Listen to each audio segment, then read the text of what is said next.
বিজেপির ভোট কাটবে বলে দুজনে খুব অ্যালায়েন্স করছে এবং মুখ্যমন্ত্রী জানেন যে সিপিএমের সাপোর্ট ছাড়া, সিপিএমের সাহায্য ছাড়া বিজেপির ভোট তিনি কাটতে পারবেন না এবং সেই জন্যে সিপিএমকে ইন্ধন তিনি যোগাচ্ছেন এবং সেই জন্যে তিনি চাইছেন যে সিপিএম এবং তৃণমূল মিলে বিজেপির ভোটটা কাটুক। কত আর সাজানো বলবে?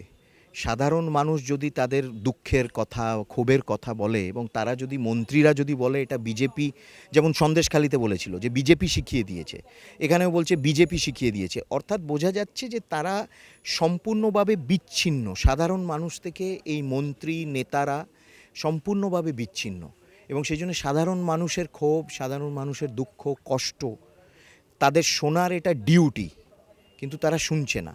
সাধারণ মানুষকে তারা তাচ্ছিল্য করছে। দিল্লির কুকুর হওয়ার থেকে বাংলার বাঘ হয়ে বাঁচা ভালো, বক্তব্য করছেন অভিষেক বন্দ্যোপাধ্যায়। বাংলার বাঘ তো শাহজাহান শেখও নিজেকে বলতো, এখন তো ছুঁচোতে পরিণত হয়েছে, বাংলার ছুঁচো হয়ে গেছে। আমার মনে হয় যে রাজনীতিতে এই ধরনের ভাষার কোনো স্থান নেই।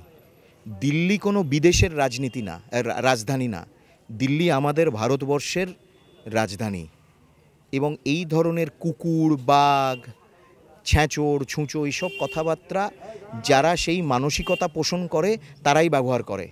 সুস্থ রাজনীতি, সুস্থ রাজনীতির পরিবেশে যেখানে ডিবেট হওয়া উচিত, যেখানে বিভিন্ন বিষয় বক্তব্য রাখা উচিত, সেইখানে এই ধরনের ভাষার কোনো স্থান নেই। না, সিপিএম, কংগ্রেস, তৃণমূল কংগ্রেস তারা তো ইন্ডিজোটের মেম্বার, এক। দুই হচ্ছে আমি এই পকেটমার এইসবের, ওই যে আবার বললাম লেভেলটা তো তাই, এই দলটাই, শাসক দলটাই তো পকেটমারের দল, লেভেলটাই তাই।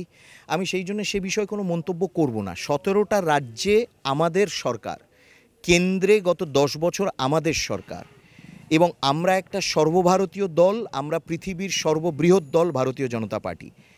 তৃণমূল কংগ্রেস হচ্ছে একটা আঞ্চলিক দল, শুনেছেন? একটা আঞ্চলিক দলের সামনে লেখা থাকে অল ইন্ডিয়া তৃণমূল কংগ্রেস, শুনেছেন? একটা আঞ্চলিক দলের আবার সর্বভারতীয় সাধারণ সম্পাদক, তার মানেই বোঝা যায় দলটার কি অবস্থা।